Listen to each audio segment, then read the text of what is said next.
Welcome back to the official GeekSpeak Podcast. We are now 40 episodes in, Josh. Woo! I'm your host, Sean, and join as always is my co-host, Josh. Incrediboy! I'm not affiliated with you, Rudy Rudolph. This is the podcast where we watch movies, make movies, play games, and more. What else can you ask for? Hey, Josh. I don't know how I feel about being compared to Incrediboy or Syndrome. Neither of them I enjoy. You are compared to that moment. Incrediboy, I'm not affiliated with you. Which part of it am I a part of? You are the interaction. Cool. Normally we go through a different Disney Channel original movie, or DCOM for short. So we see how the biggest media company on earth with Disney, we see a very large sample size and a relatively short period of time, like 15, 20 years with so much media coming out from one goal. And we see how the quality changes, etc., how they cater toward children. Not today. No DCOM today. Last episode we did the ultimate Christmas present, which was existing. It is a thing. Yeah, it definitely existed, right? Sure. And what do you mean, sure? Look, things happen and then the brain forgets, and it's best that the brain forgets these things. Why did it have an earthquake setting? Why did it have a kid randomly say, like, every time I do this, I end up on a child lost list or whatever it was? Oh yeah, that's not my favorite movie. This is if you're new to the podcast, welcome.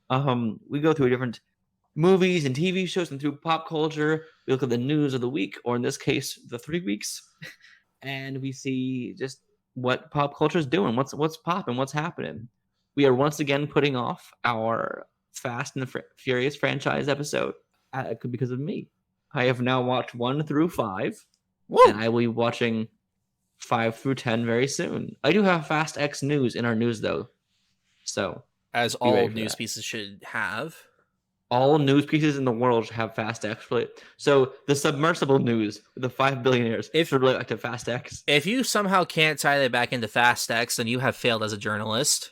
Well, Dom Toretto could have saved them because they're family. We also have, usually in our episodes, a super weird story, which is where I go through a different thing in comic books or superheroes or media around it, and just have Josh blind react to what I have to say. Not today. There's so much. I'm very oblivious to many comic things, but today is not a day to prove how dumb I am on these things. To prove how dumb you... Do you have something to prove with this podcast? What don't I have to prove? I want to know.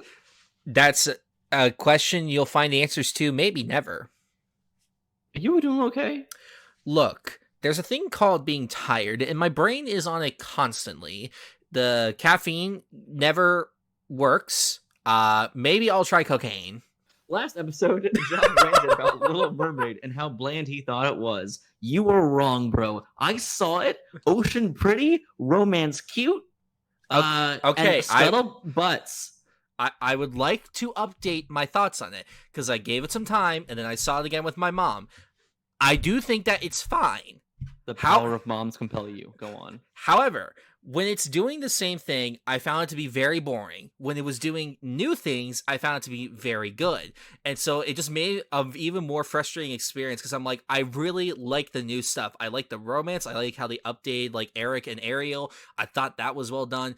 But then they felt the urge to do the same thing. And I'm just like, no, you could have done more different things. No. And it's just, it's annoying because the potential is right there. Ocean pretty, romance cute.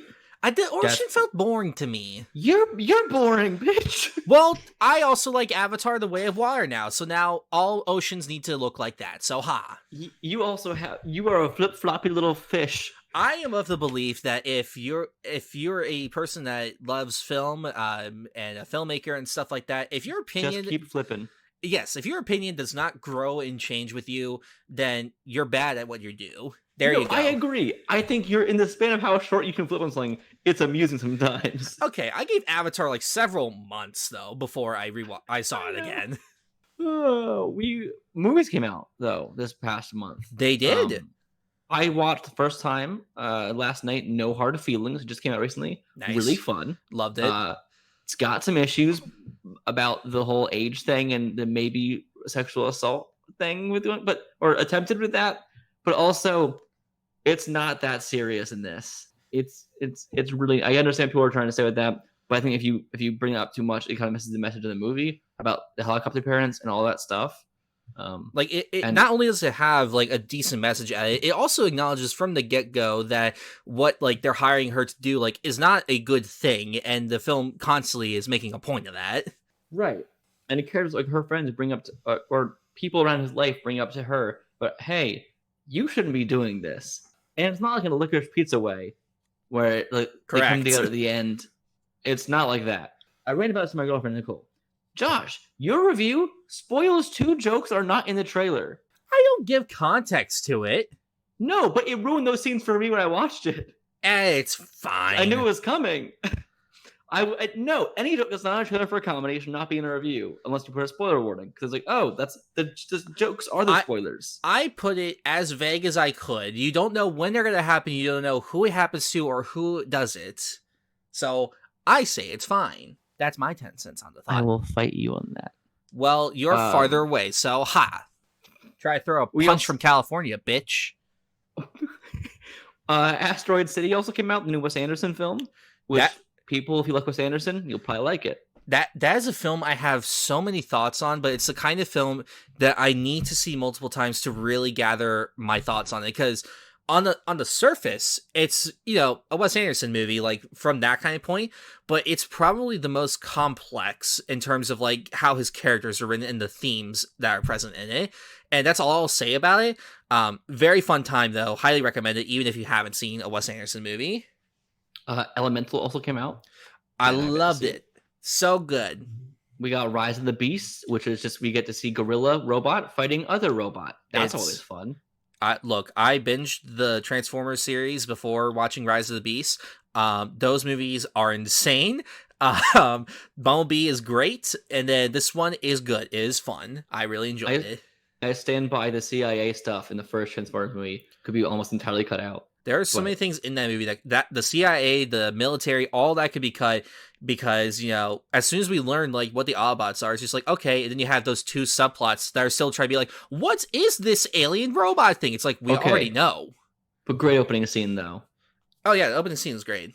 Out of the these new releases, I've not seen anything yet, really, besides No Hard Feelings. I haven't gone to the theater much. I was on set this past weekend, and I was on set again recently before then, too. So I've just kind of been I've been a little busy, but it's cool. This week we also will get Indiana Jones and the Dial of Destiny. Yep. Don't redo that. Don't redo that. I'm not gonna redo it. Don't worry. I think it's gonna have people in it doing things. I am looking forward to it, and I rewatched Kingdom of the Crystal Skull because I haven't seen it since. You thought it was fun now. Yes. Other thing about that movie, though, Kingdom of the Crystal Skull, Harrison Ford prefers it over Temple of Doom. I agree. I think Temple of Doom has the better action set pieces, but I think overall quality-wise, Crystal Skull is better. Also, Ke Huy Quan came to the premiere of Dial of Destiny. He did, and now I'm forever more mad that he isn't in the damn movie.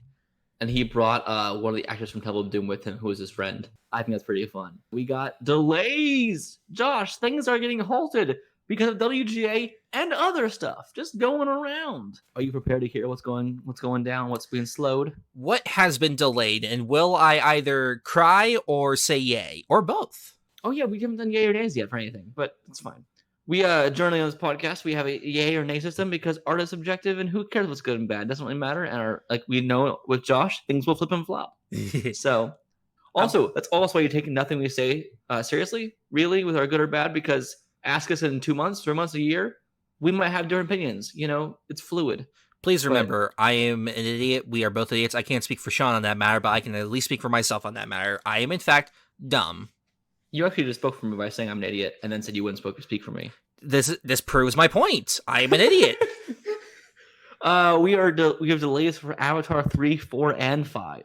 This one, this is so funny because the 5th one was supposed to come out like when we were in our mid-20s. Now the 5th one is coming out when we're in our 30s. I don't like that fact. Avatar, I actually have a note on that later on, but actually also, you're here. The main Avatar films will end in 2031. That's insane. Also, that note said main Avatar films, meaning he wants to do spin-offs. That doesn't surprise me, but just a matter Finish of... the one series first. Yeah, and him saying like he wants to do like more than like Jim, buddy. By the time the fifth one comes out, you're gonna be in like your mid 80s. Like maybe you'll James. have one more. Jim. Come on. We are getting delayed on both new Avengers films, King Dynasty and Secret Wars. So we have both King Dynasty and Secret Wars are getting delayed, as well as Blade, Fantastic Four, Thunderbolts, Captain America. Daredevil has also halted production right now because of the WGA strike, which I'm good. Keep halting stuff. That helps solidarity. Also, Deadpool 3 was moved up. That's insane. So thoughts on all these delays and maybe one move up for no reason. So the delays are obviously good, just given the whole situation and everything. The ones that are either like currently filming, like Captain America, it has me worried in terms of quality. Apparently Thunderbolts just started filming today. Again, that has me worried in terms of the quality. And it's like, I understand from a certain perspective of like, yes, they have to, get these out in a certain time frame and everything. I get that. But at the same time, like, you can't make stuff during this time. Like, you just can't. Like, I get people need to work, but also like, I would rather, writers be fucking paid like a livable wage, and if there needs to be creative adjustments, like actually be able to make them while you're filming it and not, come back like 6 months later and spend another 100 million reshooting almost the whole thing because it didn't work. Well, they have to film as much as they can right now because SAG will probably go on strike soon. That's true. Ooh. I mean, I'm here for it. If as long as the system gets changed, like, yeah. And I don't know do you have the news piece about Squid Game? No, I didn't include it. Okay, but essentially, Squid Game made Netflix almost $1 billion. It was huge. But because the creator of the show was basically a no-name and had nothing, not only did they basically make him sign over like the intellectual rights to it to Netflix, he also gets no residuals for it. So despite it being $1 billion franchise, he has made almost nothing from it, which is bullshit. Yeah, I also learned something similar about Ned's Declassified School Survival Guide. Devin Werkheiser, who played Ned, did it with a few years done a podcast recently, just talking about being a Nickelodeon kid. And basically, they don't get residuals. No leads got residuals. Fascinating. Only supporting actors. Like in Drake and Josh, neither Drake or Josh got residuals, but their dad, like the dad character did, the mom character did. So, like, the adults got residuals, but not the kids? Yes. Interesting. And it was a power play by Nickelodeon. Because it wasn't like they knew what they were signing. Like Devin said that he, between seasons, when he got bigger, it's like he's trying to renegotiate because he had lawyers in the first contract. He knew what he was signing. And he thought, we'll renegotiate between seasons. And they tried that. Nickelodeon said, no, we'll just recast you. There's a million kids who want to play Ned. We can find any of them. It's like, wow. So that sucks. Studios, please be better. Please. That just makes you wonder now, like, what about like Disney Channel? Because they made even more like kid shows like that. Like, what was it, a similar thing, or was it like not as bad? Because like, think about like mid 2000s like Disney Channel shows, like fucking Hannah Montana, like alone, like was insanely huge, not just from a show, but like as a icon. So like, I wonder what Miley's pay on that was. $2. Oof. No, a lot of Disney kids had a pretty bad too. They've been very open about that. That payment was never that great or consistent, that there was other issues, etc. But I'm not a Disney kid or a Nickelodeon kid. I don't know. I wasn't raised in that world. I'm glad I wasn't. But I'm glad things are being halted for the most part. Deadpool 3 being moved up is the most worrisome thing of this. It's so strange to me that they're going forward with it because of how improv heavy like those movies are. And Ryan Reynolds not being able to like improv because legally, like, he can't do that with how the strike works. And here's what's funny about that to me is that if he was just an actor, he could still, but being a producer also means he can't. Yeah, that's bullshit. I mean, it's a funny, like the way the small little stringies, the small little loopholes, contingencies, etc., that just weave their way through these kind of contracts are hilarious to me. But also, like, it could just be that a lot of them, like, they're just going to plow through it. And then, once the strike, goes, stops and everything like that, whenever that is, they'll just go back and then reshoot however much of it. Because that's just apparently, like, you look at a lot of Marvel stuff and, like, yeah, like, this was changed, this was reshot, this was redone. And you can tell quality-wise because most of reshots are done just on green screens. So that has me worried with a lot of the stuff. We got trailers, Josh. Trailers. And including when we just watched both of us together, the Bird Box Barcelona trailer.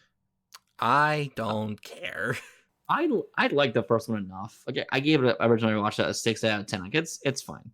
I enjoyed it when I watched it for the most part. It had a lot of problems, but like you know what? Good performances. I liked Devontae Rhodes. I liked Sandra Bullock enough. I didn't like her character. Like boy, girl, you'll have names, whatever. I don't know. Very dumb. Because it's about motherhood, which made it more dumb. Look, man, I don't know what to tell you. But the spinoff seems maybe better. Who knows? I don't know. Look, you got Diego Calva from Babylon. That's enough to maybe get me to see it. But other than that, it's just Bird Box in a different place in the world. Like, it doesn't really look like it's offering anything new, substance-wise. Yeah, somehow it has a crossover with A Quiet Place. I swear to God. I swear to God. I'm going to give this trailer an A. I give it an A. I don't care. I give a yay, though, to this trailer next up, which that's good. That's how I talk. To this trailer next up with Challengers, starring Zendaya, Josh O'Connor, and Mike Feist. The trailer looks interesting. I think people are really hung up on the eroticism of it, when I don't think that's the focus in this really at all. Like, it's going to be in there, but that's not the point of the movie. No. Like, it seems like the affair, the sex, and the romance stuff will play a big part, but then they use that scene in the trailer very specifically to draw up buzz. And it worked. I mean, it looks good. It looks like it'd just be about an intense person, and I love that. And it's complicated relationships of adults having weird things going on, and the determination and the leg. Ow. I'll definitely take like this kind of film over Bones and All, because it's from the same director, who also made Call Me by Your Name. Love both those films, both good. But this one seems like it's more up my alley, just in terms of like me being able to enjoy it. Because Call Me by Your Name, I can't revisit Call Me by Your Name because of Armie Hammer, and then Bones and All. It's one of those films that like it's very good and very well done, but that's a very like I can only watch it like so often. This looks fun. I don't know if fun's the right word. This looks interesting. It looks interesting. I'm very curious to see exactly what kind of a movie it's going to be. I do think it's funny to go from teenagers to like adults, and nothing really changes in their looks at all. I think she got a haircut. Yeah, they all just get haircuts. It's like, at least in TV shows, they usually change style. They would have different makeup, something like that. But nope. They look like it could have been the next week, no difference. Like, interesting. But yay, this looks good. Yay. Did you watch the trailer for Elio? It's Elio, right? I think it's Elio. Yeah, I saw when I was seeing Elemental, and I thought this looks like it'll be a fun premise. I like that Pixar is still going to be making original stuff. I don't like the Pixar human model at this point. They've kind of done one model, it seems like. Like, it looks more similar to Luca than like their, I guess, more recent stuff. Yeah, it does look more similar to Luca, but I mean, they have a very bubbly look in general, I guess, for the recent films. I would say nah. Like, you look at Soul, Turning Red, and Luca, like they all look different. They all have a different style. Those are all my examples of the exact same look for me. But that's fine. I highly disagree with you there. Oh, I don't mean in the style's the wrong word. I guess just the character molds look a little too similar to me. I mean, I would like some more. I was a little like more difference, but that's fine. I would say, like, if you want to complain about that, I would say like the Disney animated films would be the one to complain about with that. I will complain about everything, Josh. Don't you worry. Elio does look really, really good overall. It looks I love the space look of things. Looks very fun. I like the cosmic stuff. I enjoy it. Yay. It'll be fun. Did you watch the Avatar video game Frontiers of Pandora trailer? I did. What? I sent it to you. I know you sent it to me. I don't care. It looks boring to me. I mean, it looks like the movies, and that's boring to me. Well, you're boring then. We've discussed. I want a compilation of all of Josh's thoughts on each episode about Avatar whenever it comes up. It changes all the time. Is it? Is this gonna be first person? Oh, it's gonna be first person. Yeah, I mean, I think it'd be cooler in VR. It'd be cool. If you're gonna do this, then do it for like VR and first person. But like, if I'm playing like as a Na'vi, I want to like see like my tall giant cat person creation. Why? Because I think it would be cooler to see that, but not just like standard first person shooter. But granted, this is made by Ubisoft, so that doesn't surprise me. Is it Ubi, not Ubi? I don't know what it is anymore. I've never heard Ubisoft. Ubisoft. It's one of them. I don't care. Ooby. I'll probably get this when it comes out, but I'll have to wait to see if there's like good reviews and stuff of it. This trailer, I give a nay because I don't want more of this world. James, please stop. I say, yeah, give me more of this, James, just to annoy Sean. No, we're on to other weird animalistic news though with trailers. Why is there more weird animalistic news? Because we have Kraven the Hunter movie news. Oh Lord, we're gonna get into it with this one. The poster looks good. I'll say that first. The poster itself is a good Kraven poster. It's ripping I'm off. very positive. It's ripping off Black Adam, which is ripping off Black Panther's teaser poster. I wouldn't. They're just sitting in. This isn't ripping off it. It just looks like Kraven in the comic books to me. I mean, he looks like it in the poster, but we all know he's not going to look like that till the end of the movie. For one scene, literally, he lifts it off and goes shirtless the whole time instead. This would be a good poster if it reflected the trailer. The trailer is not really Kraven. Bad. It's a cool trailer for the year 2002. The only positive that I can say that I'm at least looking forward to the R-rated action of it, because the kills look good. Everything else looks bad. Josh, Kraven is just now has lion blood in him, so he gains lion powers. All right, so this is problem number one. Kraven has powers. Now, this has happened in comics before, but it is literally what makes him a cool character is that he has no powers and he's able to take on someone like Spider-Man and like best him toe to toe. Like this is, you know what? This reminded me of the trailer itself. It reminded me of Cruella because of the style of marketing the movie as I'm so bad, I'm a villain, but really in the movie I'm a good guy. Yeah, like Kraven is literally going after like the people that work for his dad. Like in this trailer, the tagline of this is "Villains aren't born; they're made," which is such a lazy ass tagline. I feel like they've used that for every Sony villain movie. I feel like they've used that before. My point is, that's the same kind of stuff they use for Cruella, but even in the trailer for this, it's I'm gonna kill all the evil in the world. It's like, what do you mean? What is the vibe then? It's just. And like he's not really his dad's Russian, but he himself like isn't really Russian, and I don't think that his name is even Sergei Kravenov. I think it's I think it's Boris. I'm pretty sure it's Boris. I could have heard that wrong. I've only seen the trailer one time. I didn't want to watch it again, but I thought they said Boris. I'm like, that's not Sergei. It fucking kills me that he gets lion powers after being mauled by a lion, and the lion's blood like drips into him.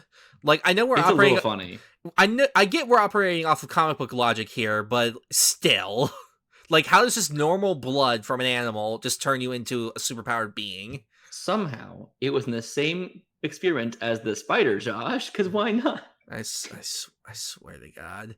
And I'm calling it now. The Rhino fight of the guy turning into Rhino. That's going to be an end, like either an end movie tease or an end credit tease. We're not going to get to see him fight right now. They'll team up to fight Spider-Man. They'll team up with Morbius and with Vulture. You see, I think Spider-Man's behind this. And the bad thing is that like after Morbius, I can fully see them doing that shit here.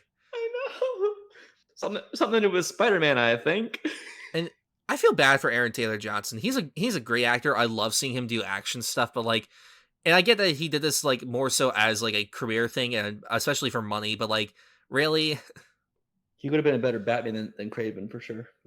Better Batman, Nightwing, James Bond. God, any other comic book role. There's, and honestly, if he came back as Kraven but in the MCU, that could have been interesting. Because like, you look like my brother. What? Yeah.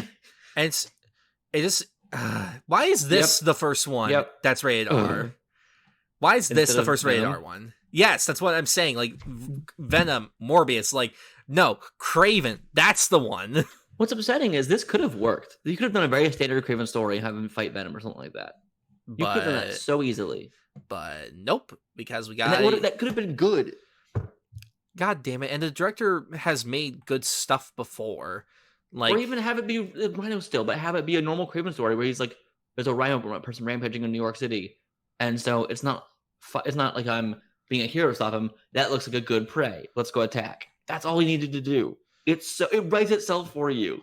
And yet they constantly choose to not go the route that makes sense. It's fine. We got to have the weird have sex dance from Matt Smith in Morbius. Remember that song? Don't remind me. Have sex. Have sex. What is that song? What are the lyrics to that song? I don't know. God damn it, the director of this is an Academy Award nominated writer. Why are you here, dude? Work. It pays. I know, but still. So yay or nay on the poster? I'll give a yay to the poster. It's a decent poster. Yay or nay on the teaser? Hard nay. I never wanted to see this movie, but I know I'm going to, more so because I hate myself. You need to fly to me or I'll fly to you to watch this movie, Josh. Because we did it for more. We watched Morbius together in theater with the same energy. We need to watch this. In fact, let's come in full like Kraven cosplay. Wait, I don't know if I actually should see this for my own health, because when I saw Morbius, it literally like destroyed my back. All right, yo, you don't know that Josh got his back broken by Morbius? Yeah, he really blew my back out on that one. Totally. Dan Stevens is now in Solar Opposites, replacing the predatory boy. It is. I thought he was gonna do. What's the Justin Roiland? Thank you. Yeah, fuck him. At first, I thought that he was gonna like do an imitation of it. It's literally just his voice. That's also even funnier. You couldn't guess. We're out of trailers now. We've moved on. Crazy. So we're into my section labeled other news. But yeah, him just doing his regular voice is infinitely funnier than him just recreating it. Oh, it was so funny. And that's what I thought they would probably do with Rick and Morty too. Something like that. I feel like with Rick and Morty though, like they're too like famous for their voices, so I feel like they're gonna just get imitators, which that's not a problem. That's fine. Cast Dan Stevens again. Just make him the new Justin Roiland for everything, no matter what. Look, as long as I don't get any more of Justin Roiland just improvising as Rick, just going off of bits for 10 minutes, then good. I don't watch Rick and Morty. I don't watch Solar Opposites. I'm just glad that I saw the clip of him of how they did the recast with the voice changing gun. Fucking hilarious. That was great. Yes. Anyway, Dan Stevens, great casting for this. Yay. Yay. Josh, we have more Wes Anderson news. More? Yeah, as in we had a movie came out. That's news. That's right. It happened. We also are getting Wes Anderson filming his 13th movie later this year, starring Michael Cera. Have Wes Anderson just make Scott Pilgrim again, but in his style. What do you think? Yes to Yay. All that. Yay. How about it's Michael Cera with Aubrey Plaza together for Wes Anderson? That'd be good. I say yay. More so just so that way they can do what he said recently, like back when they made Scott Pilgrim. They both joked, it's just like, what if we like got married and immediately got divorced, so we can both just say, oh yeah, my ex-wife Aubrey Plaza, or my ex-husband Michael Cera. Oh, they would. They didn't do it. It would be hilarious. But anyway, the idea of Wes Anderson beginning filming on another thing. I've seen 2 of his movies. I've seen I Love Dogs and Fantastic Mr. Fox. Those aren't bad but no, they're great. You should see his live action stuff. I plan to. It was just happenstance. That's the only 2 I've seen at this point. But I don't know. I vibe. I dig it. Sure. Wes Anderson he keeps doing stuff. But besides that, we have news that revolves around ghosts, Josh. Ghosts, like the spooky kind? And busting them. But not in a sexual way. Or no, Doom Patrol shows in Doom Patrol there are sex ghosts. What are you saying? Where are you going with this? I'm literally going with it. In the show Doom Patrol, there are literally sex ghosts that are just fucking in the house, and there are literally sex Ghostbusters that have to stop them.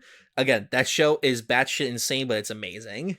Well, they're not busting the ghosts like bust those balls, bruh. Not like that. That is not how I was saying it. Right, I'm clarifying. It's not. We're not doing a sexual busting, just like a ghost busting. No, I'm so sorry. Leave all this in. I don't care. Do you see the new logo for the new Ghostbusters movie? Yes. I will look at it right now. It is the same but streaky. Streaky. There it is. Oh, and actually, what's like to me, it looks like I zoomed into this. It's icicles. Oh, it looks like ice. I think that is what it is. I now just have more questions. I think they finished filming it like right before the strike started, and they filmed it in London. Which, okay, it's McKenna Grace coming back, right? I believe she's coming back. Paul Rudd's coming back. I think most of the cast is. I almost said Timothée Chalamet. The other frog boy. Mike Myers, not Myers. Nope. Mike Wheeler. Don't tell me his name. The frog.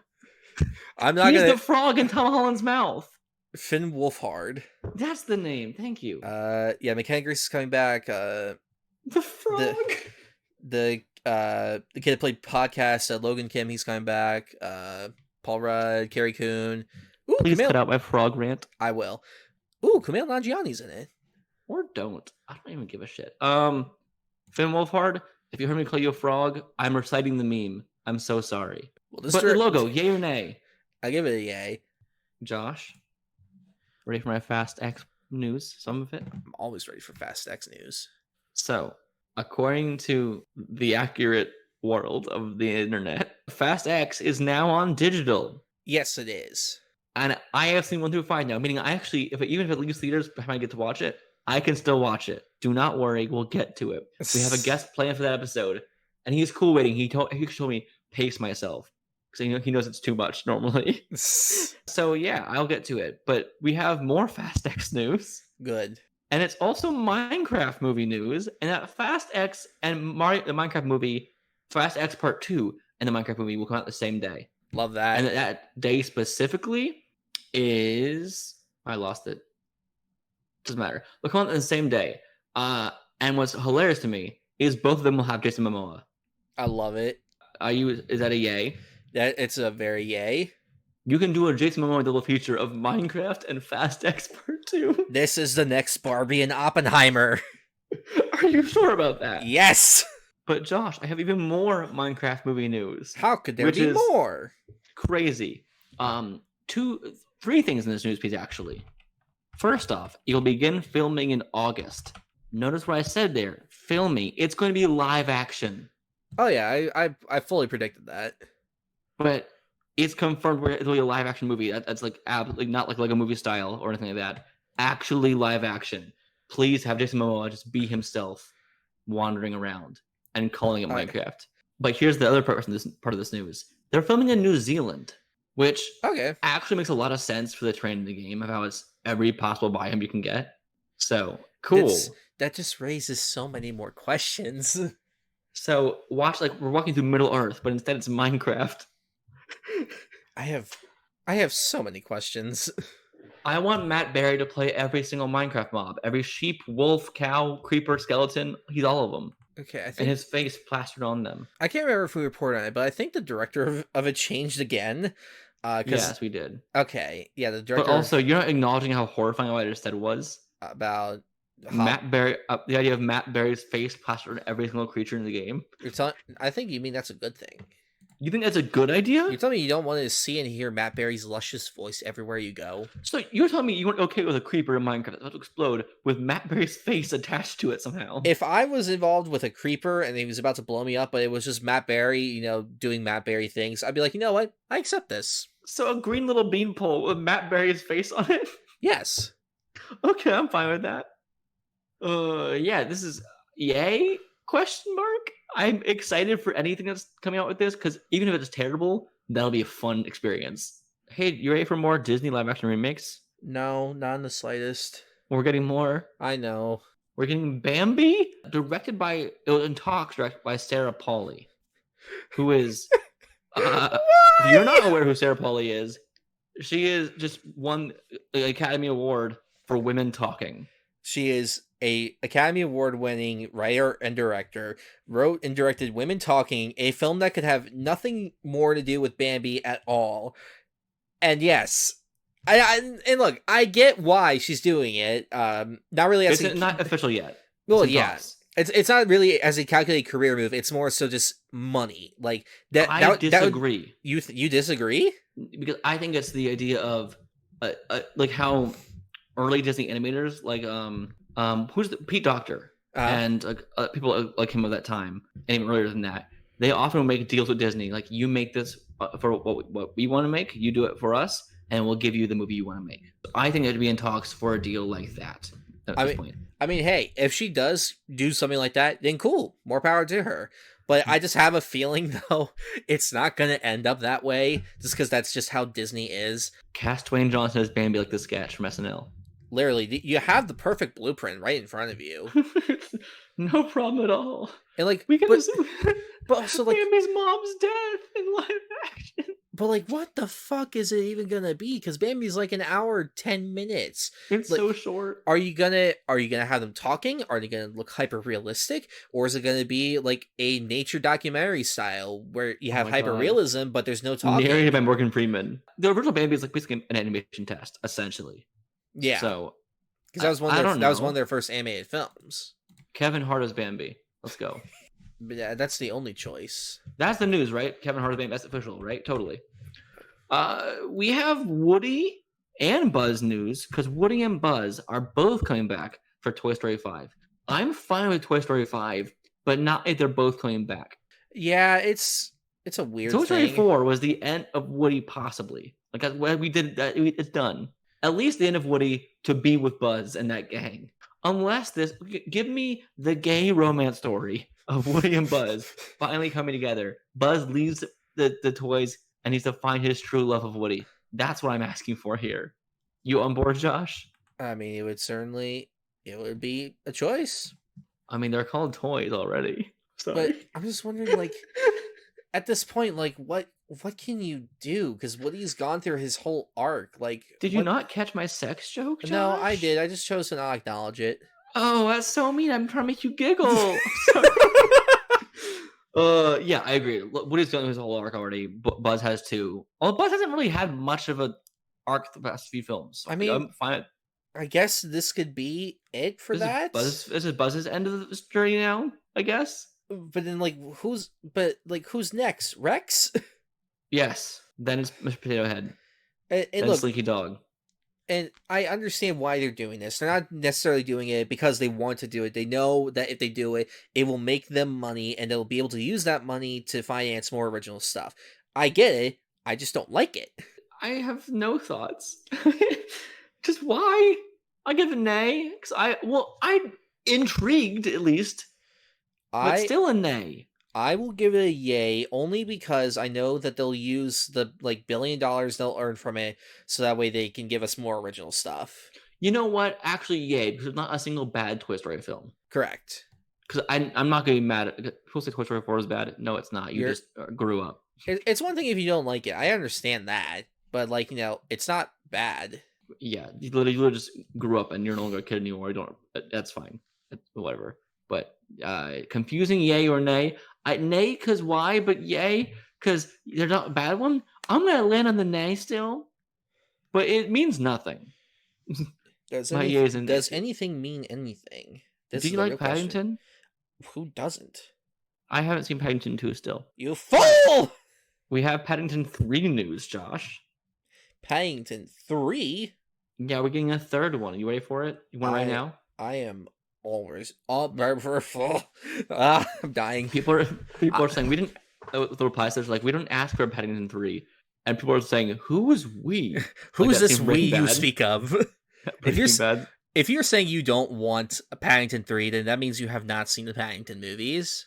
What I think is funny is that was a ratio tweet of dozens and dozens and dozens more likes versus that other one's who's we? It's yeah, we all want Paddington 3. The news of this, we got 3 casting things potentially. Sally Hawkins, who played the mom in the first 2, is leaving the role. She'll not return. That is sad. Emily Mortimer will be taking over the role according to Variety. And okay, sure, yeah. It's also not a complicated part, regardless. So I'm not really mad about whoever has it or not. Not that it's a bad part for anyone. It's just it's not like it's going to be Citizen Kane. That's what I meant to say. I meant to say Citizen Kane. Hold on, let me back up. It's not going to be a part that's super, super intellectually challenging. So I don't really care who does the role as long as they do a good job. Then we also have amazing casting news with Olivia Colman who'll be in it. Love it. She better be the villain. Oh, that'd be so much fun. Also, this movie will be going back to Peru. That's a spinoff. Never mind. Also, why is the Paddington in Peru movie with almost no Peruvians cast as Peruvian bears? It's fine. Hollywood. Also for Paddington 3, Rachel Zegler is currently in talks to star in it. Hell to the yes on that. Would you enjoy that? Anything. I love Rachel Zegler to be in everything. The only reason I will accept the Snow White remake is because she's playing Snow White. That is it. Is it because you think she's pretty? Look, man, there's a lot of factors into my decisions. Respectfully, yes, she's pretty. Respectfully, yes, but also respectfully, she's an amazing actress, and I love everything she's done. She's great. West Side Story was bonkers. Wow, amazing. She was. Yes, I just said bonkers. She was fucking robbed of an Oscar nomination for that. Well, that movie had some bad stuff going for it. I'm aware, but it still got a lot of Oscar nominations it deserved. Yeah, she wasn't even invited to the Oscars at first. It was the whole deal and all that stuff. That was fucking insane. Our last bit of the other news category is that Netflix has officially started launching a pop-up restaurant named Netflix Bites. Do not go if you support WGA. It is right outside the picket lines, and it's meant to be kind of an owning or winning against them, it seems like. The amount of money that company like has to be hemorrhaging like is insane. Like you look at like all the shows that they make and all the movies, you add up how much like the budgets for all those, and it's just like in the billions like every year. It's very funny to me that they chose to do this instead of like the password sharing stuff. Because they know that they need money, they need as much of it as possible, and they're not going to sell their shows and movies like on DVDs. They're not going to put their movies in theaters. They're barely going to sell any merchandise, and I don't really get. It's more so out of spite than anything else. Also, yay or nay to the Netflix Bites popping up? Nay.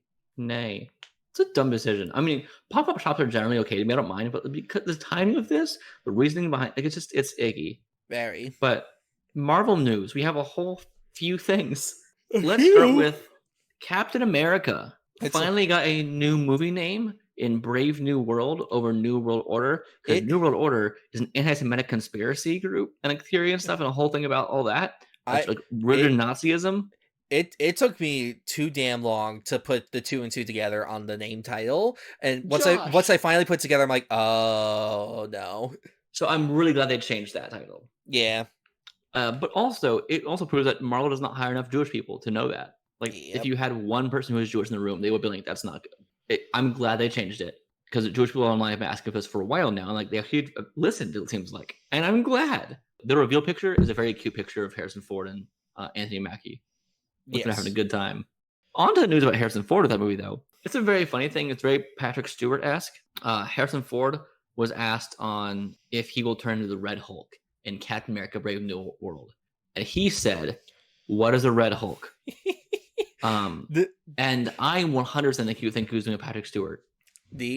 Who is Doctor Strange? The press junket for this movie is gonna be the best, because they're gonna put Harrison Ford through the ringer, like asking about like who's your favorite Marvel character, and like all these questions that I know for a goddamn fact that man does not have an answer to, and it's gonna be beautiful. He does seem genuinely happier than lately. Like it seems like that, like he's playing a role that he can at least have fun with. Like it seems like. But I hope he Red Hulk solely so we could have him in a mocap suit. It's gonna happen. We keep saying it, but I'm 95% sure it's gonna happen in some form, and I want those pictures so bad. If you have those pictures, please send them to me. I will pay you $2. Also, Sam Jackson said like this past month that apparently on Marvel sets they've shot down drones before, people trying to get pictures. It's fucking insane. That's wild. The whole secrecy thing, I get it to a certain degree. Well, because it gets out of hand. It's crazy. That shit's insane. Like people shouldn't be flying drones overhead. And but it's not just like the whole drone shooting down thing. It also causes a lack of quality to how they can shoot the movies. Because if you have these big actors and stuff, and you want to keep it a secret, you can't film with like giant crowds of extras and stuff like that, or like out in the open in the streets and stuff. Because anyone could take a photo of it, and because of that, they're like, all right, green screen, limited number of actors, and like all this stuff. I'm like, that makes it worse. That makes it more boring. That's why I'm glad that like in a Far From Home, Beginning of No Way Home, they actually were in New York City, just having fun. That's good. Yeah. But yeah, also Harrison Ford recently said he was asked if he would retire, and he said he wants to feel like he wants to always be working because he doesn't like the feeling of not feeling useful. Like that's really sad. Like Harrison Ford, first off, you don't need to be useful. You can just be you. You could just. It's not useless to just not be working. What a boomer mentality. Not in a mean way. Like genuinely, that's a painfully rooted thing that it generationally isn't the greatest. You don't have to be working all the time. We're glad you want to keep acting, but don't do it to, not feel useless. That's just sad. But yay for him saying, "What's a Red Hulk?" I 100% think he's messing around because you have to know a little bit. Yeah, like, and even like with the secrecy of the scripts and stuff, like there's still, even if you get the day of, like you're gonna know that you're doing, something like that. Also, if you know your character playing, I'm sure someone in his life has told him, "Hey, that character plays a Red Hulk." Someone has told him that in the comic about his character in the comics. Yeah, it's impossible to not know. But onto the whole Hulk thing and the the Marvel-y, creepy, maybe government stuff. We got Secret Invasion that just started. Yes. Have you watched any of it yet? I have seen the first episode. I haven't watched the second one yet. I haven't watched so far yet. So far, it's a good start. I've had spoilers already, but that's just the internet. Yeah. We also got that AI credits. Oh Lord, it's bad. It's awful. It's so bad. Not just from an ethical perspective, but it just looks fucking terrible. And you could, say the whole like, "Oh, it's supposed to look that way." Then fucking hire artists to make it look that way. Right. Exactly. That's my whole point. Is that it does look bad, and it was supposed to look weird and bad, and often like Uncanny Valley and stuff. But the whole thing is, artists could do that for you. You can have an artist accomplish the same effect of what AI would do. And And, to the people that for some reason are saying like, "Oh, it doesn't take any jobs away," you can literally look at the credits listing on literally any of the other Marvel shows at, the title sequence directors and stuff like that, and compare it to this one. Jobs are gone because of it. It sucks. But also, to train the AI to do something, it has to look through hundreds and thousands of different images and stuff by other artists, and usually without their consent. Yes. So not only is it stealing, their art, it's creating bad art, but also now because there's so much AI art, it's starting to pull from AI art and it's starting to just fucking cave in on itself. It's like incestuous. It's bad. Yeah. But you know what I mean? Like how like if incestuous bloodlines, it's going to be if you mix it yourself, it's going to become more problems, more gross as it goes down. And the more AI art it gets fed to AI art, things get worse. And that's what's going to keep happening.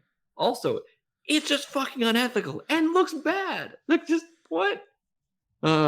Sam Jackson, Nick Fury news. You like him, right? He's pretty neat. According to the Hollywood Reporter, Samuel L. Jackson doesn't plan to retire from playing Nick Fury at all. Just that's it. Like, awesome. Because as long as Nick Fury doesn't get killed, like they've tried.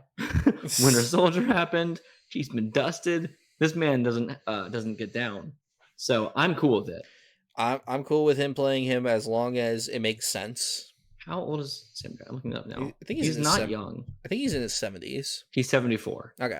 Oh, he's been doing that since he was in his 60s. That's how math works. Late 50s. Really? 15 years ago. 2008. Oh my god. Wait. We're old. We're old, Sean. Deal with it.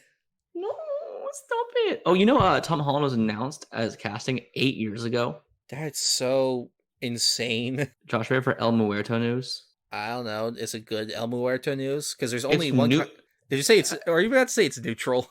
It's numerous. Oh, okay. It has been delayed indefinitely due to the writer's strike. Oh no! Not my precious El Muerto. Initially, it was because it was unknown if they'd have Bad Bunny back due to his tour schedule. But now, officially, he'll be recast. Oh no! So that way they could move on. They also have a few actors circling the role for Tombstone, who's an amazing character in villain, so I hope they actually use that character. It's Sony. We just watched the Kraven trailer. We gave that too much optimism beforehand. So I did not give it optimism beforehand. I don't know what you're talking about. We said before it could be good because could be. That's Kraven's not the a character same. You could do that's a character that does not necessarily need Spider-Man as much as other ones do. El Muerto is literally in 2 fucking comics, so this is the most funny one to me. That's also why it could work, because you don't need there's so much you can build with the character, but you also probably need Spider-Man. Just saying. Look, I don't want this movie in any way, shape, or form. I want it to stop. They've been building the Sinister Six, Josh, for so long. Have they though? Yeah, totally. The Venom, the Morbius, fact Vulture. that The fact that Alfonso Cuarón's son is directing it just sends me. Like, that's insane. It's just like, your dad has made some of the most incredible films of the past decade, and you're about to make El Muerto. I don't blame him for taking a job. I don't blame him for taking a job, but why this job? Would you take this job if you were offered it? I don't know. Probably not. Would. Liar. If I had an established directing career, which he has, then no, I probably wouldn't, because I'd be like, no, I'm gonna wait for something better. If you tomorrow were asked to do that film, would you say yes? I have many questions, but yes, I'm at the point in my life where I'm allowed to sell myself out and be fine. Tom Holland said he would love to see Miles Morales in live action in an upcoming Spider-Man movie. He said, and I quote, "I would be honored to bring Miles Morales into the live action world. How we do that, I don't know. But given the opportunity, I would jump at it." End quote. Awesome. What the hell? Awesome. Yes, I agree. Cool. I want it to happen, and if it happens, will Peter Parker die? That's the real question. For another time. Oh, Lord. This Peter Parker has been through it. But, cool. Yay. I agree with Tom. We already have Aaron Davis in the MCU. Yes. So, cool. Yeah. But also, more Tom Holland stuff. Crazy. He said that he was the best at keeping secrets for No Way Home. And you can look back at it. Yeah, he was. He didn't spoil anything.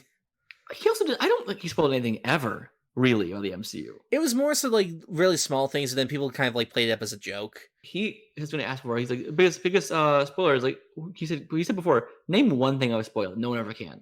It's like he doesn't. It was like he jokingly said one thing once, but being in space, and everyone blew it up so much. Like, that was kind of a known thing at this point, but okay. Well, he did reveal, like, very early on that Spider-Man was getting a trilogy. Yeah, I don't even consider that's just like a discussion point. Yeah, but still, that kind of, like, confirms, the character's fate. Sure. But anyway, the thing he said about No Way Home was Andrew got caught ordering food, Toby got caught somehow, Alfred Molina was telling people in the supermarket, and he was doing Spider-Man, and Willem Dafoe got photographed at the airport.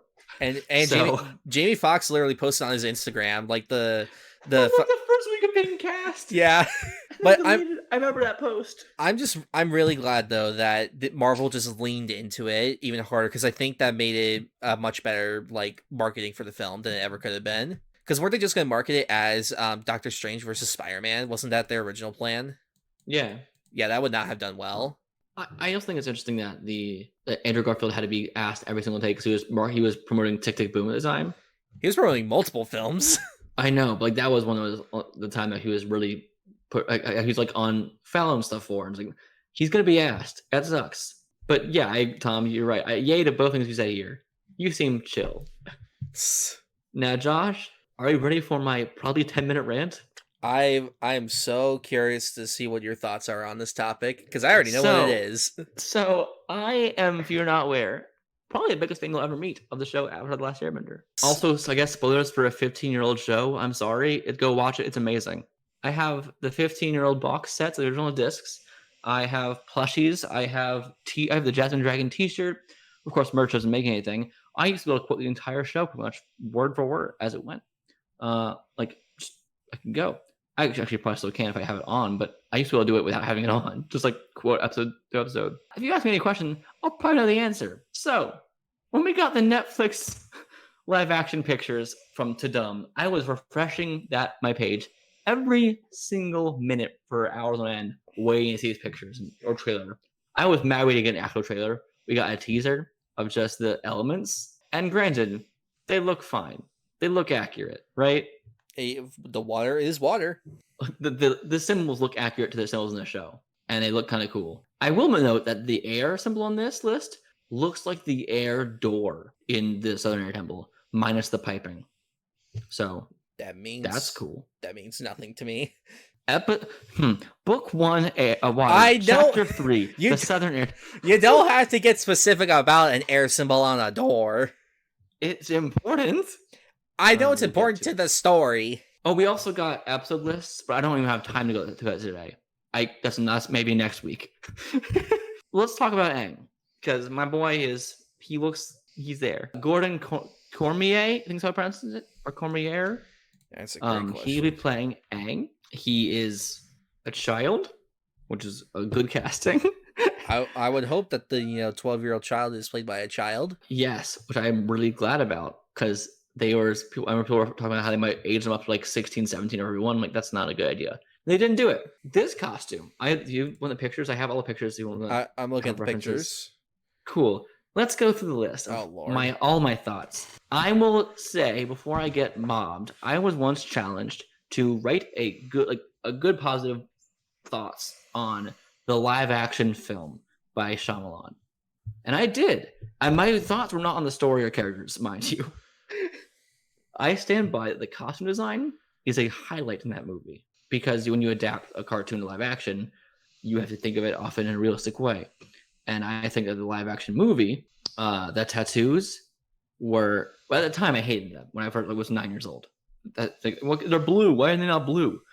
Growing up, I'm like, oh, they're designed after actual religious script tattoos in real life that are used. And I wish they did something like that a bit more here. Like, that felt lived in. Don't worry, my praise for this movie will be brief. I'm saying it right now. Josh knows it's a bad movie. Yes, I've sadly seen it for myself. And I've watched it with you. You know I don't think it's a good movie. But the set design, the costume design, and the score are all brilliant in the movie to me, for the most part. I have some caveats to that, but that's not, and again, not on a right now thing. The design of each individual outfit in the movie felt like lived in, cultural, and real, authentic. The outfit was something an actual like monk would wear. The water outfits, they weren't blue over the coats because they were like actual pelt based, which were not normally blue. The underneath were more blue, and I would have loved to see maybe some making paints or something, some dyes to show that how they get the color in the middle of the ice. But so let's compare that a bit to the TV show we see right now, the new live action Netflix show. The tattoo, I actually have a whole rant on it in a minute, don't worry. It's cool. I like that it's blue still. The arrow maybe looks a little bit too far down on the head because it looks a little weird to me. I don't know what makes it feel off, but a little too far down. The fact that they kept it super blocky, I'm not a huge fan of, but it's still kind of cool. If you zoom into it, though, there is a wavy design to it inside, flowing kind of like air, and I dig that. And there's a lot of swirling to it, which is like the air nomad symbol is swirls. That's cool. I like that. I like the clasps on the shawl he's wearing, and it makes it feel like it's an actual kind of weathering protection, which is nice. The coloring is much like that of Tibetan monks, which specifically like the Dalai Lama type of monk. The clothing is very, very similar to that with the colors. I love that detail.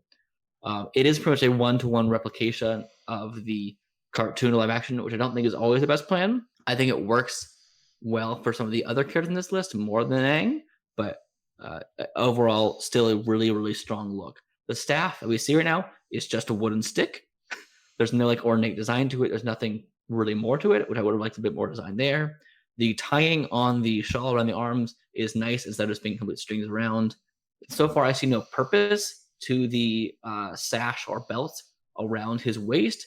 Kind of looks like a cummerbund. I think maybe the idea here is to help with aerodynamics, because it might be a shirt and pants separation, and that maybe will help tie down so when you're flying around with air, it allows for a more streamlined flight or air use. I'm so sorry, Josh. I've been waiting for years for this. And I love all of that. I think that's really cool. But my biggest problem with this costume, most costumes on this list so far to me, is they feel like that. They feel like costumes and less of lived-in cultural clothing right now. Granted, seeing them in motion might help more, or seeing them on clearly not green screen backgrounds might help more, because these are clearly green screen backgrounds for a lot of them, it looks like. So again, I think I prefer the scripted kind of religious text tattoo to the original. But the good thing about here, if you notice the color, the tattoo looks very fresh still. The paint doesn't look, the ink doesn't look faded yet, which makes sense because in the episode The Storm, which happened not long ago, for Aang's world, he was frozen like a few days after that took place. He was teaching all his friends the air scooter, a move that he made, and the air scooter is a lot of people believe that's what allowed him to become a master, is him developing a whole new technique with air. And so that being fresh, the tattoo is actually a really, really nice touch, because that would be fresh relatively within, a month or so, probably. Do you have any thoughts on this picture, Josh Vang? He looks like Aang, and I think it looks cool.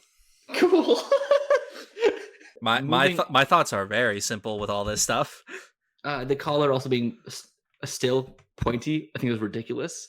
Like it is in the cartoon. That made me laugh. I saw. I'm like, that's an interesting detail. Because I've also drawn Aang many times. I'm like, this is just Aang. Like it looks like the character, but it also looks like a really high quality cosplay right now. At least the movie to me looked like a realistic version of the character. This to me feels more like a cosplay at this point. Seeing in motion will probably help a lot. Although the actor exudes Aang energy in every clip I've ever seen him in. Yes. So I'm so excited for that. Moving on to our buddy Zuko. That's how you pronounce it, right? Totally. Probably. First thing everyone looks for when you see Zuko with his scar. I want to hear your thoughts on the scar, Josh, before I say anything. I'm not going to give much judgment to it because we only see like part of his eye. We don't see like his whole face. So it could be like that there is more to it. So I'm going to reserve my judgments for it until we can see. It's not much.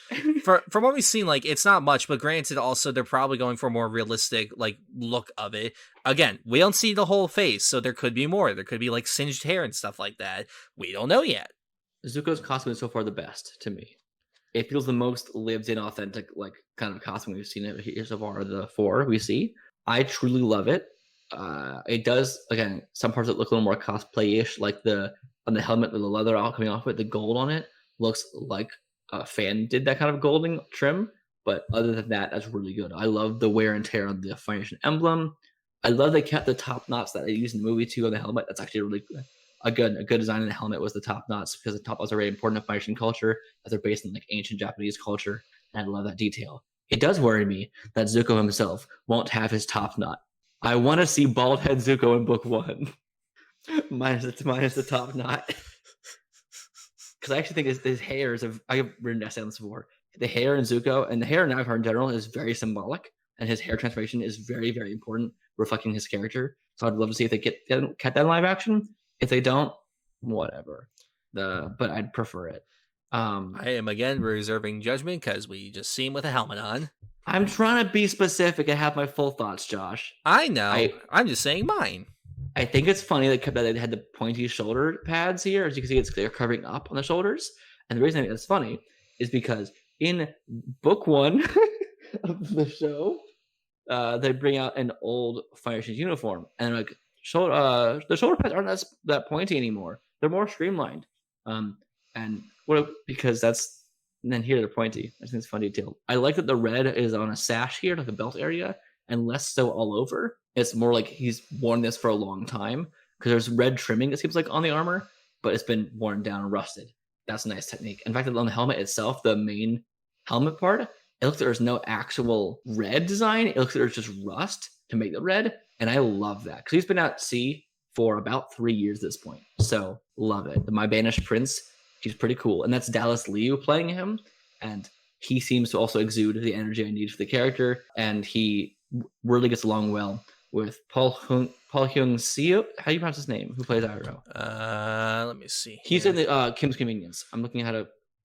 Paul Sun Hyung Lee. I could be butchering it. I want to get his name right, because it's Paul Sun Hyung Lee or Young Lee. Okay. He is a great actor, and I am excited for his Iroh. She actually did a picture recently with Greg Baldwin, who voiced Iroh in book 3, because Mako passed away and he took over. They got beers together and took drinks and had fun. The 2 Irohs. Love that. Zuko looking good. Now we're moving on to 2 I have most trepidation about so far, I think, in terms of looks. Not the acting yet. I don't know. Again, I'm not judging any acting yet. We get to see Katara water bending. What do you think of the water effects so far in this picture, Josh? Do you think it's like the actual effect or just like the poster they did? The actress playing her is Kiowentio Tarbell, and I don't know how to pronounce the name fully. I know it's indigenous, it's native, and I have never been exposed to that to any languages in native culture before. So I have no reference for how to pronounce that name. Do you have any reference for how to pronounce her name correctly? Sean, you know how I am. What do you think the answer is? Good point. But she was born into a Mohawk family, and she's very much indigenous, and she looks so much like Katara. I'm excited to see what she does. Some people point out her age gap with the actor playing Gordon. That's fair, because she is like now I think 16, 17, and I think they're trying to film books 2 and 3 back to back so they could have their kiss scene while they're both underage. so she doesn't age up out of the, and then make that weird. My theory with that will be they will film that first, or they'll try film to the end of book 3 first. Look, I know it would be hard, but out of all of them, the kid playing Aang will probably like age the least in terms of look, and so I think like I think if they did that, I think they would be fine. They have a few kisses they have to do in the show, so doing that. Okay, everyone out of the way right away. Let's go. I mean, they've got it. Otherwise, just like this like very important thing for this character can't happen. They pull a CG kiss. I mean, they could, but again, that don't get started. Okay, people are saying that I've heard a rumor that might do Zutara now instead. That would make so many fans furious at this. That fundamentally changes the entire lore of the characters.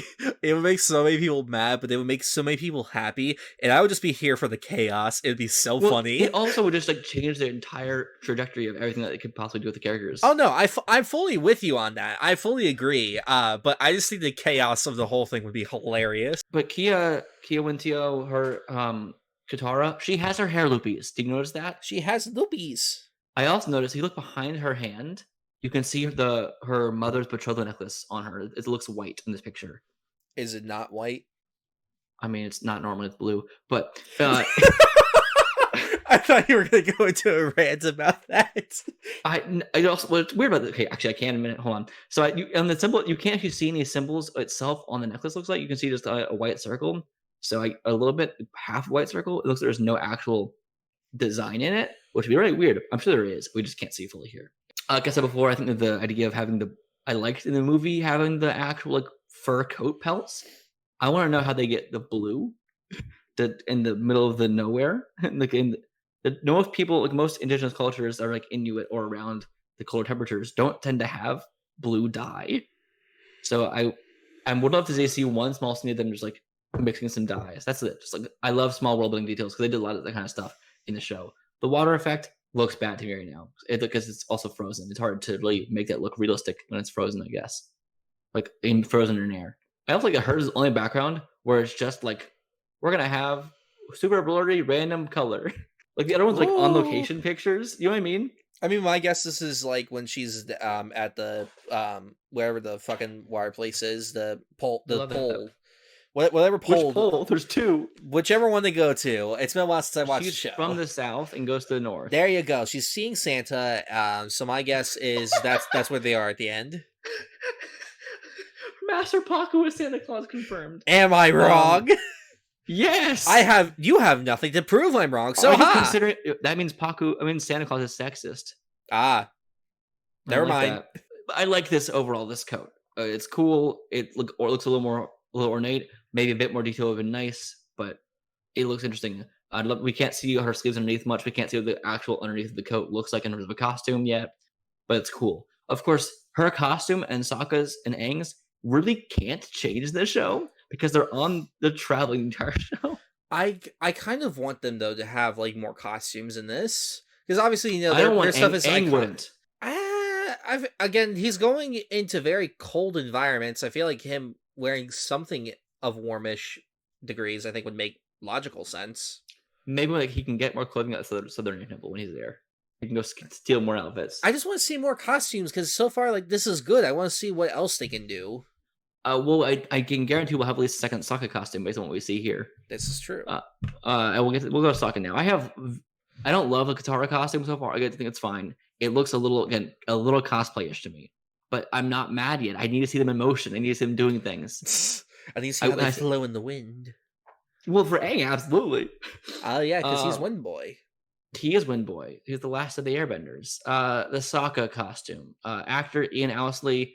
I'm not going to. First off, I want to mention here, we're not going to discuss his ethnicity in this. It is unclear if he's white or if he's indigenous based on mixing reports. It is a very complicated issue that we two white boys don't have the information for. Right, and people said that before. He might be he faces Cherokee tribe nation or his parents did or whatever. I don't know. Only people who actually know are him and his family and that tribe. That's it. And I don't know what it means to be a tribe member or not, or if ethnicity is more important than biology or family growth. It's not my decision. That's not my department. I'm going to comment. If you are someone that is of that descent, please inform us so that way we can learn because we don't know things. Well, the only thing I've ever seen about his like the being brought into question is the same one Twitter thread. So I don't know how reputable it is. Also, you know. Correct. Let's talk about the costume and the background though. I love the background first off. I like that they are clearly going to have real sets. I like that. Yes. Well, there were some pictures I saw a while ago. It's mostly green screen still from the Southern Tribe. Looks like. Well, I mean, it also makes sense just because of the environment still be in. Like, I know I they get filmed that.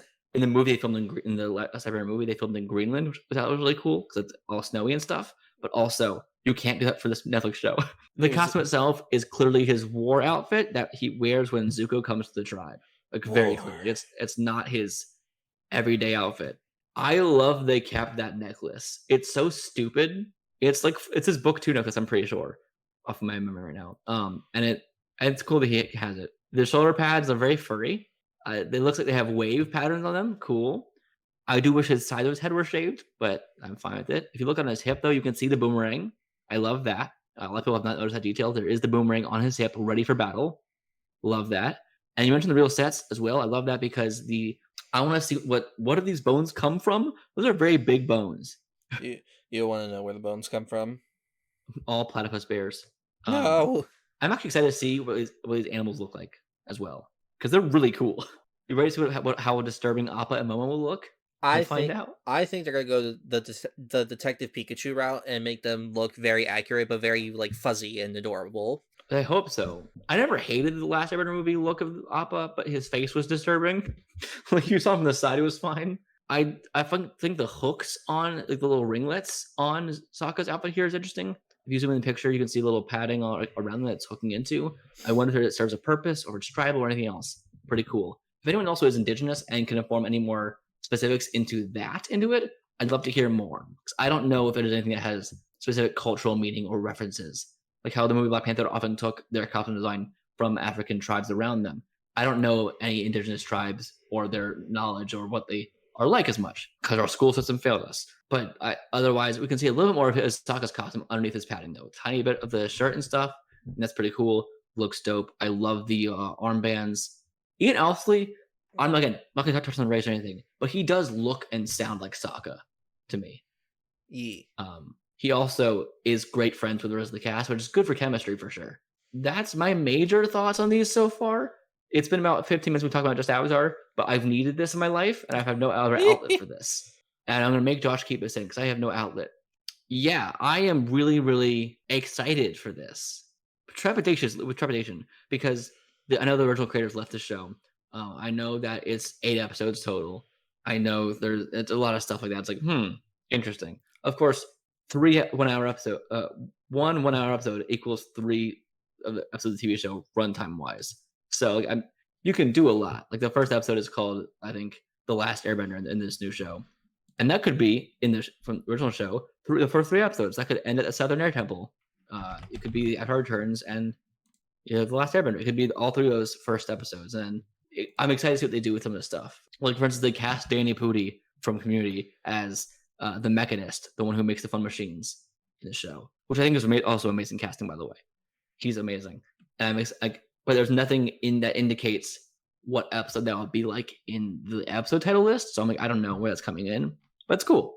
I've always been kind of a defender of this, mainly because of how long they've been taking their time with it. Obviously, it's always a worrisome sign, like when the creator leaves something. It's always worrisome. But I always had faith that they're gonna not rush it, take their time with it, and give us something of a decent quality. And especially with the rise in popularity of it during COVID, from it being on Netflix, I think that's incentivized them more to do it justice because of that.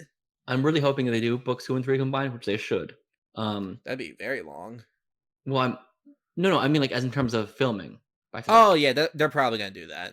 I hope that if they do put the kisses between Katara and Aang early on filming in the call sheet, I really hope that Aang doesn't have growth spurt during the show too much, or if puberty changes. Lots of apple boxes will be used. Well, I mean, because that means they would change if they have the final kiss and they shoot that first. The other show, he might just change as he looks, and then it would go back in the last shot to a little kid again. I am giving these a tentative yay, all of them, just as a broad thing. Zuko's is the best costume so far, though. I'm so sorry, Josh. I'll give it a yay. Of course, I could be wrong in the future. We will find out next year. Oh, also, I think that the reason the creators left at this point was probably just to make Avatar Studios. It might have been too busy. It could have been that. They said they left because of creative differences originally, but it could have been because there's things they want to do in their show that let's just do it in our own show now instead. Yeah, that wouldn't surprise me because it was like, wasn't it like when Avatar came out to Netflix? It was like right around that time that they announced that Avatar Studios was being made. Roughly. Yeah. So yeah, that falls in line on like the timeline and stuff. Josh, we're moving into our DC stuff. Oh, great. I'm gonna do the easiest stuff first. Okay. And that's with Blue Beetle. Got a brand new poster and it looks fucking amazing. I love it. Which poster? I seen in the chat just now. It's fine. I don't like the quality. Exactly. This looks like it'll be an icon or something. Like you click on this to go watch it. It's I think funny. It's funny. It says filmed for IMAX. I thought it said filmed for Max at first, like HBO Max. When I saw The Flash in IMAX, the trailer played for this. There was no IMAX formatting for it, so I don't think it is. I think it is lying to me. What is a lie, really? Doesn't matter. But it's also funny. They, at the top, they're like, Jaime Reyes is a superhero, whether he likes it or not. That is literally so many other characters too. That's just the reluctant hero trope in general of media. It's a thing that's been done many times, and the only interesting aspect about Blue Beetle that has me interested is that his whole family knows, because like that's not something that's done too often. Well, I also like the character, so I'm excited to see what they do with that. I'd like the idea of he's kind of like Venom, and they had the scare but back and forth communication. So I'm excited to see more of that. But cool, Josh, I have James Gunn news. I have Peacemaker news. Peacemaker season 2 will begin after Superman Legacy is done. That doesn't surprise me. So it's more of a delay, but James is focused on Superman, which is a good sign. That's a good thing. Yay. Right? Yay. I give yay. I'm also going to mention right now, we will not touch, you might have noticed earlier, in the films released, I didn't mention The Flash. We will not be touching that movie at all in the DC section, not really at all. Okay? If you want to see thoughts on it, I have a video up on it, and I explicitly say in the beginning, don't go see it. But by the time this comes out, this film is already bombed enough that you probably haven't seen it. And if you think Josh is being hypocritical, he saw it for free. Don't worry. I'm not seeing it. I'm gonna see it on maybe on HBO Max in like 2 months. I don't really care. You could have watched it. You could have watched it on Twitter the other day when someone uploaded it. That was funny. And then like the Flash like film updates Twitter like promoted. It's just like, wow, it was viewed like 8 million times on Twitter. It's just like, man, that's bad. I do wish the baby in the microwave scene was real. I fucking lost it when that happened. Okay, mentioning that Flash stuff, I do need to bring up that we have a official director announcement now. James Gunn chose Andy Muschietti. It also is Muschietti officially, Josh. Muschietti, okay. Also, it's Sasha Kaya. Sasha Kaya, okay. Kaya, because it's the double L's make a Y sound. We've been saying Kali in the past. We were uninformed white guys, and we're becoming informed. We gotta learn. If we're saying it wrong still, let us know. I heard Kaya and Kaye both seem better than Kali. So, Andy Muschietti will be directing Batman: The Brave and the Bold, and James Gunn chose him after watching The Flash. And James said, Andy's affinity and passion for these characters and this world just resonates through every frame. There was really only one choice. Okay, time for me to go into a rant here. We're not gonna do a Flash rant right now, Josh. This isn't about the Flash. This is about how Batman was used in the movie. Look at the pictures in the chat. Yes, I do not think that he is right for this. I've only seen Andy do it 1 and 2. This is part of it. I think he works better when he has a much smaller scale. The first It movie was done very well because it was on very small scale, but then when It Chapter 2 came around, the budget got doubled. It was a lot bigger, had bigger ideas and stuff, required more effects, and it was far worse because of it. The Flash is another prime example of that, but that's also a whole thing of like so many hands put on the film and so many other things, so it's not entirely his fault. But also just, I didn't care about any of the characters, like not Flash's withstanding. So do you disagree with James Gunn that his affinity resonates through every frame? Yes. It was a poorly directed movie, like I never once bought that either Affleck or Keane were ever in the bat suits aside from like scenes when they were just saying words. The fight scenes, there's no weight to any of the characters in the fight scenes. It just is so bland and boring. And Keane's Batman is so poorly written. He has no character arc. He has no real character to him. His whole reason for stopping to be Batman is just like, oh, Gotham is just free of crime now. And so then he just became an old hermit. That's it. And he doesn't even... I wait to say we wouldn't be talking about the Flash at all, Josh. Too bad. I'm going on to it. Cut it out though. Just I'm still just talking about Batman, so it's fine. But his version just never, he doesn't have any character to him. I didn't give two flying fucks about him. And the action scenes like weren't good because I never bought that Keane was in the Batsuit at all. And like, I'm not saying that they're choreographed badly. I'm just saying that I didn't feel anything for them. I will say I don't envy him with this movie because of everything that happened, as well as things that like the script was written so many different times over and over again. They had to change things in production numerous times as management kept changing. So like, I don't know what this movie would have been originally. It's just, it's an unenvious task. I don't think Andy Muschietti is the right person for this role, for this decision make. I don't think he's the right person for Batman necessarily. Again, I've only seen 8, 1, and 2. I don't think, based on my knowledge of seeing those, he'd be the perfect part for it. That's my only takeaway right now. I have a feeling after the poor critical and box office reception to The Flash, I'm willing to bet that because of like how long it's going to take for this movie to get made, they'll probably replace him or he'll drop out. He might just move on to another project at some point. Because he signed a deal with Warner Brothers to like produce a lot of stuff for them. So I wouldn't be surprised if like a project comes across his desk that he'll be like, oh, I want to direct that. That seems interesting to make. So let's now bring into our final news thing, which Josh and I will both probably talk about a lot for a minute. This is probably the most exciting thing that we've gotten, and that's we have officially gotten Superman Legacy casting announcements. Like no more rumors. We got some. Actually, we do have one more rumor, but we have a lot of announcements. Let's start with the rumor though. The rumor is that two brothers fighting against one another for a part. Oh. Both Alexander and Bill Skarsgård, who I always forget are brothers. They look so different to me. Are both on the short list to play Lex Luthor in Superman Legacy. I saw someone say I saw someone say that every other scene they should switch out. Like, oh my god, Bill does one scene, the next scene is Alex. I think that'd be hilarious. Same with Stellan, just all three of them rotating. It'd be great. Honestly, I think it should be Nick Holt at this point. Yeah, I think he'd be good as Lex. I'm just curious, like, what their approach to Lex is going to be in this universe. Like, what kind of villain he's going to be. Same as Eisenberg, no difference. The older I get, the more I like that performance. It's just funny. I don't care anymore. I don't care. BVS. Josh and I like BVS at this point. Who cares? It's dead anyway. Snyder even said it. Yay on this rumored list, short list. If it happens, yay. I don't know who I would prefer, but I just think that both of them would do a good job. No, it's not the only. That doesn't mean it's the whole short list is just these two people. They are both on the short list. What you heard. I'm sure Nick Holt is still in that short list. But speaking of Nick Holt, he did not get the part of Superman. Sadly, as people keep a lot of people voted for him to play Superman. I'm like indifferently sure. He's the only people out of the list of people who are on that short list who I had seen act, and that was good. So whatever. But we have our Superman Lois officially now, and they both look like Superman Lois. At least that's great. Yes. David Corenswet, who people have been campaigning for literally like 6 years straight. I've noticed, like for a long time, people are like he'd be a great younger Superman, and you know what? He is now.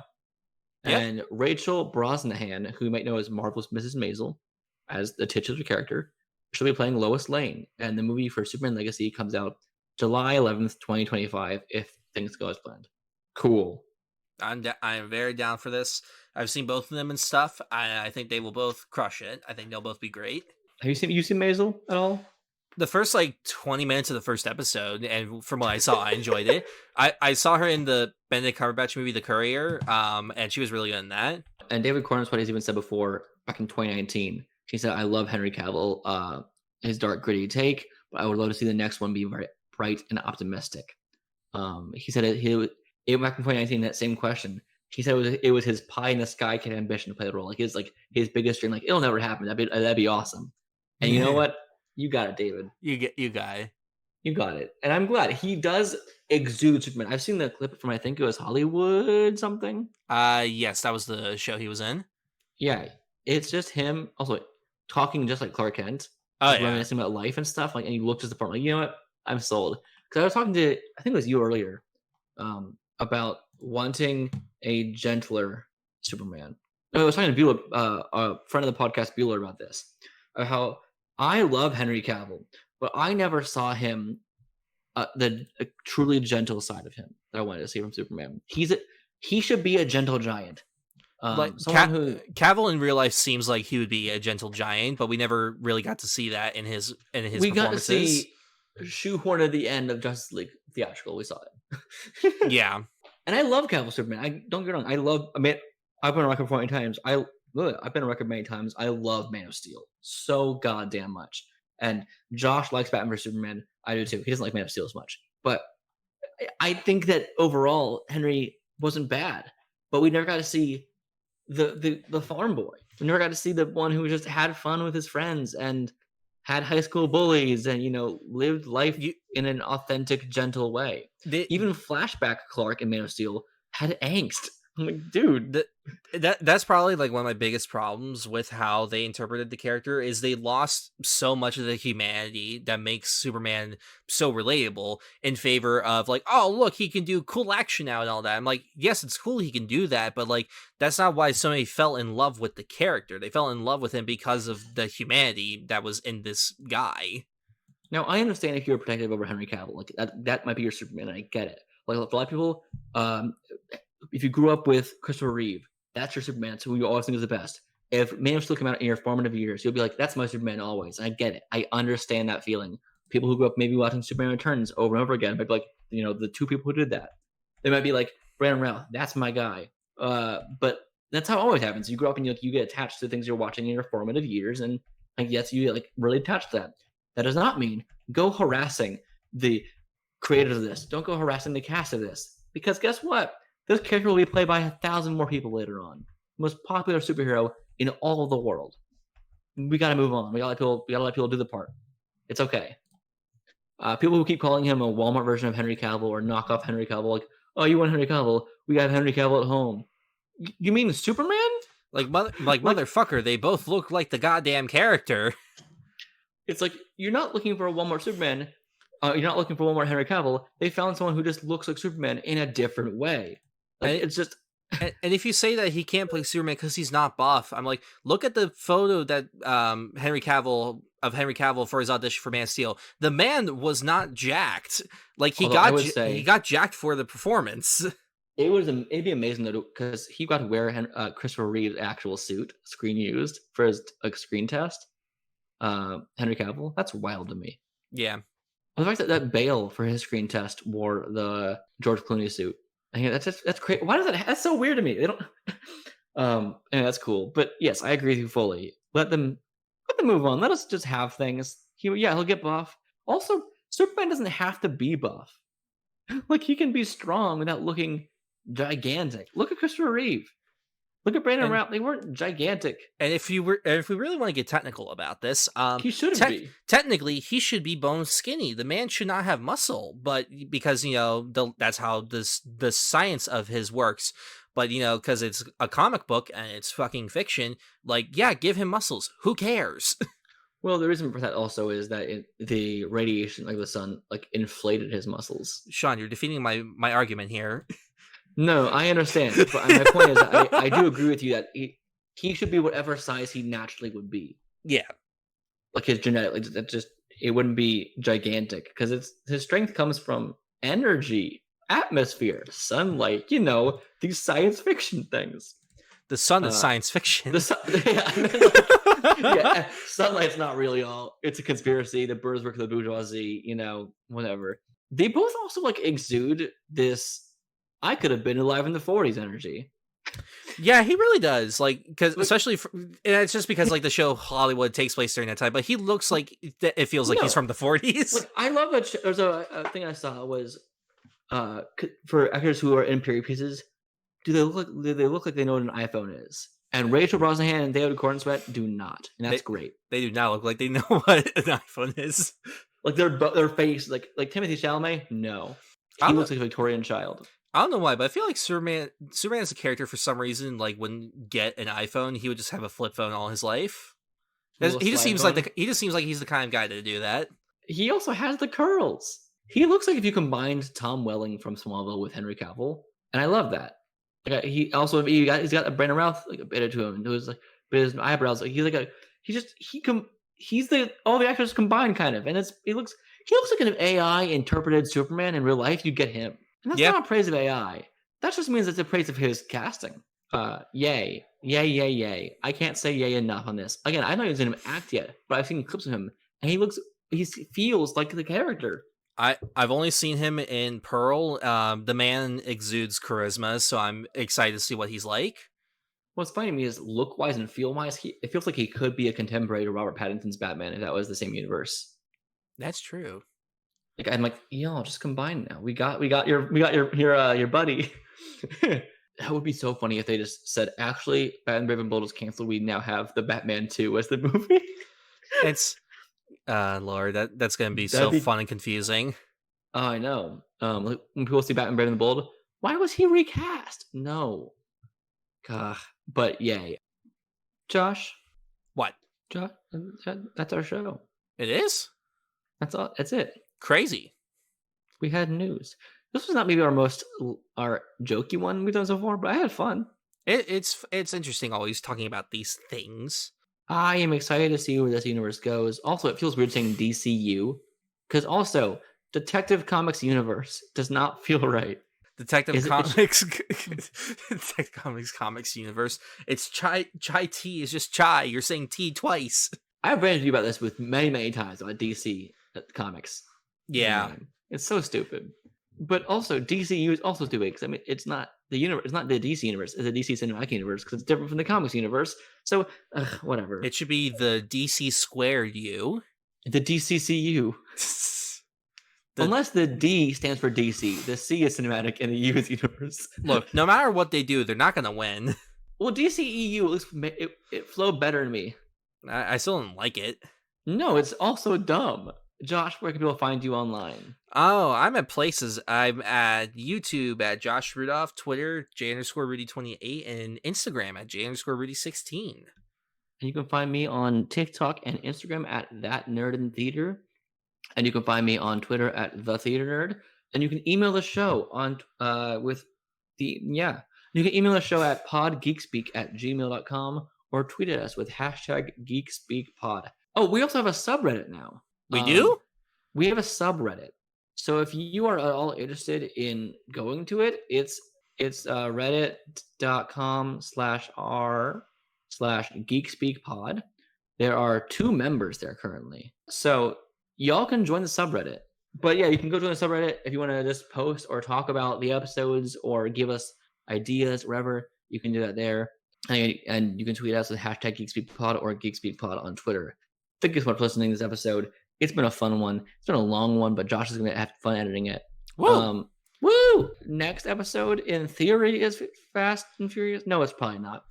Next episode, we might have a guest on of Bueller because he has a new movie coming out, an Indiegogo campaign. So that's fun. Woo! Woo! Josh, what? Embrace your inner banana, and remember, Incrediboy. I'm not affiliated with you. I'll take those words to heart. You can stop recording now.